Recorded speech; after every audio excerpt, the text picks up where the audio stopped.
श्री कृष्ण और कालेनाग जी की कहानी हम सभी ने अपने बचपन में देखी भी है और अपने बुजुर्गों से सुनी भी है। तो चैत्र माह के पहले प्रविष्टे को जिस दिन कालेनाग जी का जन्मदिन होता है, मैं आपको श्री कृष्ण और कालेनाग जी की कहानी को और गूढ़ रूप से सुनाऊंगा। देवता कालेनाग जी का स्थान यमड़ीक द्वीप में था। जब गरुड़ राज सर्पों को तंग कर रहा था तो कालेनाग जी ने उनसे युद्ध करने का फैसला किया। तो 7 दिनों तक गरुड़ राज और कालेनाग जी का ये भयंकर युद्ध चलता रहा और लड़ते लड़ते आकाश से होते हुए 7 दिन बीत जाने के बाद कालेनाग जी यमुना आकर गिर गए। तो जैसा कि हम सभी जानते हैं, गरुड़ राज को ऋषि शोभरी का श्राप था कि वो यमुना में प्रवेश नहीं कर सकते थे। तो इसी बात का फायदा उठाकर देवता कालेनाग जी वहीं पर बस गए और वहीं पर गहरी निद्रा में बैठ गए। तो इनके विष के प्रभाव से यमुना इतनी विषैली हो गई कि वहाँ पर पशुओं की मृत्यु तक होने लगी। तो समय था द्वापर युग का, जब श्री कृष्ण जी अपनी माया रचाने इस पृथ्वी लोक पर आ गए थे। क्या आपने इस बात पर कभी गौर किया है कि केवल यमुना को विष रहित बनाने के लिए या पशुओं की मृत्यु को रोकने के लिए या कालियानाग मर्दन की बात करें, केवल इसी के लिए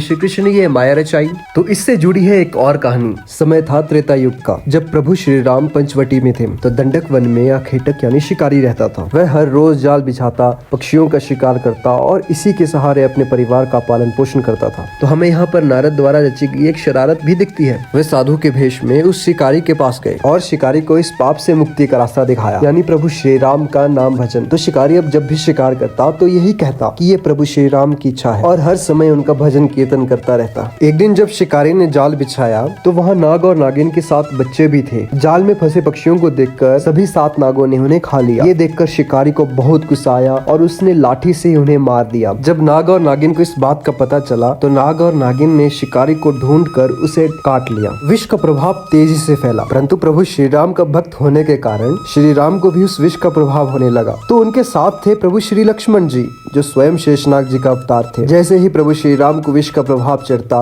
लक्ष्मण जी शेषनाग का रूप धारण करके विष के प्रभाव को खत्म करते और वैसे ही शिकारी भी अपने आप से ठीक हो जाता। ये देखकर नाग नागिन ने एक बार फिर से उसे काटा और बार बार वो घटना दोहराने लगी। नारद जी फिर एक बार प्रकट हुए। उन्होंने नाग नागिन से कहा कि ये प्रभु श्री राम जी के भक्त हैं। यदि तुमने इस शिकारी से बदला लेना है तो तुम्हें प्रभु श्री राम को मारना होगा। तो नारद जी ने जल्दी से प्रभु श्री राम का पता बताया और दोनों नाग पंचवटी जा पहुँचे, जहाँ पर प्रभु श्री राम अपनी कुटिया में ध्यान कर रहे थे। मौका देखकर नाग देवता ने प्रभु श्री राम के चारों तरफ कुंडली मार दी। तो नाग देवता उन्हें काटने ही वाले थे तो उतने में लक्ष्मण जी वहां पहुंचे। प्रभु श्री राम पर संकट देखकर लक्ष्मण जी ने नाग देवता के साथ युद्ध किया और नाग देवता पर लक्ष्मण जी की तलवार के कई घाव लग गए। इस भयंकर युद्ध में लक्ष्मण जी ने नाग देवता को यमड़ीक द्वीप में गिरा दिया। जब नागिन को इस बात का पता लगा तो वे भी युद्ध के लिए तैयार हो गई, परंतु श्री राम ने इस युद्ध को शांत किया और प्रभु श्री राम ने नागिन से उनके क्रोध का कारण पूछा। जब नागिन ने उन्हें पूरी बात बताई तो प्रभु श्री राम ने उनसे कहा कि जिन 7 नागों की मृत्यु हुई है उन्हें कश्यप ऋषि का ही श्राप था। इन सभी वार्तालाप के बाद प्रभु श्री राम ने अपना विराट रूप दिखाया और यही तो थी नारद जी की शरारत। वे श्री राम का विराट रूप देखना चाहते थे और त्रेता युग में भी श्री राम ने द्वापर युग के श्री कृष्ण की तरह विराट रूप भी दिखाया था, जिसे नारद देखना चाहते थे। ये सब देखकर नागिन को संतुष्टि हुई और उन्होंने प्रभु श्री राम से आशीर्वाद मांगा। प्रभु श्री राम ने उन्हें सदा सुहागन का आशीर्वाद दिया।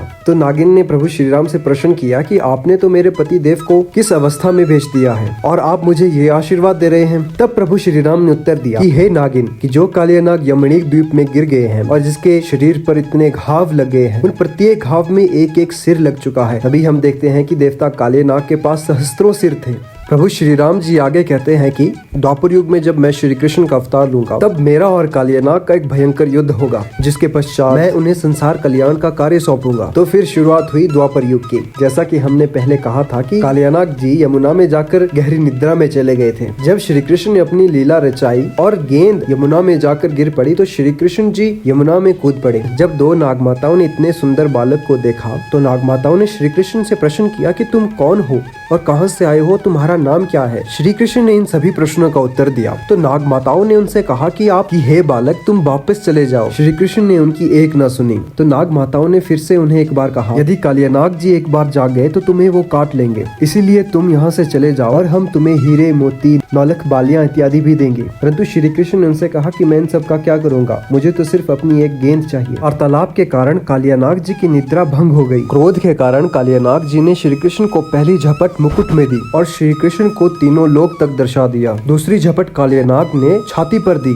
जिसके कारण श्री कृष्ण और स्वयं क्षीर सागर में बैठे हुए नारायण तक नीले पड़ गए। तो प्रभु नारायण को हम जिस नीले रूप में देखते हैं वो इसी का प्रभाव था। इस दूसरी झपट के कारण श्री कृष्ण वृंदावन में जा गिरे, जहाँ पर भोलेनाथ और पार्वती जी भ्रमण कर रहे थे। पार्वती ने अचानक देखा कि ये सुंदर बालक है कौन और विष के प्रभाव से इतना नीला पड़ गया है। और क्या, माँ पार्वती जी की ममता जाग उठी और उन्होंने भोलेनाथ जी से प्रार्थना की कि इस बालक को तो देखिए कितना सुंदर है और विष के प्रभाव से इतना मूर्छित हो पड़ा है, आप कृपया करके इसके विष को हर लीजिए। तो माँ पार्वती जी की बात को भोलेनाथ कैसे टाल सकते थे। मूर्छित अवस्था में पड़े हुए श्री कृष्ण जी के विष को तो उन्होंने हर लिया, परंतु उनका शरीर नीला ही रह गया। जब श्री कृष्ण जी जागे तो उन्हें अत्यंत क्रोध आया और वे यमुना वापस चले गए। और तीसरी झपट श्री कृष्ण ने कालीनाग जी को दी और उन्होंने कालियानाग जी के सहस्त्रों सिर काट दिए और केवल एक सिर ही शेष रह गया। ये देखकर दोनों नागमाता श्री कृष्ण के चरणों पर जा गिरे और श्री कृष्ण ने उन्हें आशीर्वाद दिया कि सदा सुहागन रहो। तो फिर से एक बार नाग माताओं ने इनसे प्रश्न किया कि आपने हमें सदा सुहागन का आशीर्वाद तो दिया,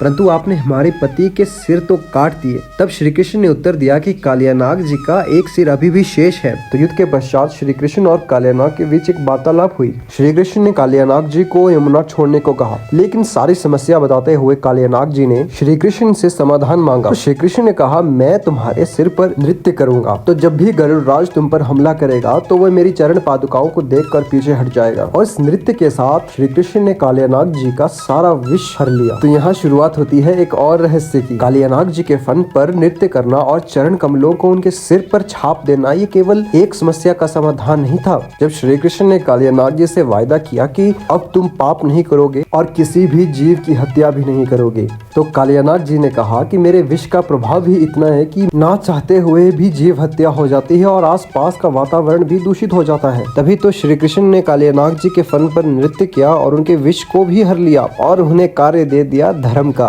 कि तुम कभी भी पाप नहीं करोगे, हमेशा धर्म का साथ दोगे और कभी भी गुस्सा इत्यादि नहीं करोगे, हमेशा शांत रहोगे। इसी कारण से ही तो हमारे कालियानाग जी इतने शांत हैं और कभी भी किसी का बुरा नहीं करते। यहाँ तक कि अपना इतिहास भी यदि गौर द्वारा बताया जाता है तो वे कहते हैं कि मैं जहाँ भी गया मुझे ना माना तो मैंने उन्हें कोई दंड नहीं दिया, मैंने उनका भी कल्याण किया। और हमारे कालियानाग जी श्री कृष्ण को दिए गए वायदे पर इतने अडिग है कि वे स्वयं स्थान छोड़कर चले जाएंगे, परंतु कभी भी किसी भी देवता और मनुष्य दोनों को ही नाराज नहीं करेंगे। हम चाहे कुछ भी कहें, श्री कृष्ण द्वारा दी गई पदवी या श्री कृष्ण द्वारा लिया गया वायदा, आज के इस युग में भी देवता कालियानाग जी हमेशा धर्म का सबसे बड़ा प्रतीक है। धर्म का सबसे बड़ा देवता होने के कारण ही शायद उन्हें कुल्लू जब 7 वजीरियत में बंटा हुआ था तब उन्हें 7 वजीरी की वजीरियत सौंपी गई थी। आपने जो ये कथा सुनी उसमें पौराणिक रूप झलकता है, परंतु देवता कालियानाग जी उत्तरकुंठ में कैसे आए ये एक अलग इतिहास है, वो इस तरह नहीं बताया जा सकता। आप स्वयं गूर के माध्यम से इसे सुन सकते हैं, परंतु इसके लिए आपको स्वयं देवता कालियानाग जी का दर्शन करने आना होगा। सच में देवता कालियानाग जी की लीला ही अपरंपार है। इस पौराणिक कथा के बाद का इतिहास कैसा रहा होगा वह स्वयं देवता कालिनाग ही जाने। उन्होंने कई रूप धारण किए, कई लीलाएं रची, भेड़ पालकों के साथ रहकर भेड़े भी चराई। तभी तो कह रहा हूँ उत्तरकुंठ का इतिहास कुछ अलग सा ही है। और मेरा आपसे एक निवेदन है कि कृपया इस पुरानी कथा को देवता कालियानाग जी के साथ इस तरह ना जोड़े, क्योंकि इतिहास किस तरह बना और क्या इतिहास देवता कालियानाग जी का उत्तरकुंठ में रहा और कुल्लू जिले के रूपी वैली के कोठी हरकंडी के मुख्य देवता कालियानाग जी किस तरह उत्तरकुंठ में पहुँचे, इस कथा को और एक पौराणिक कथा को अलग ही रखिए, क्योंकि उनके आगे का इतिहास इस तरह नहीं बताया जा सकता। जैसा कि मैंने कहा, आप देवता कालियानाग जी का इतिहास गूर के माध्यम से ही सुने, इसे भारता कहा जाता है, और इसे सुनकर देवता कालियानाग जी का आशीर्वाद भी ले। और यदि आपको ये वीडियो पसंद आई और इस कथा का आनंद आपने लिया तो इस वीडियो को जरूर लाइक, शेयर, कमेंट करें और उत्तरकुंठ चैनल को सब्सक्राइब भी करें। जय नाग नारायण।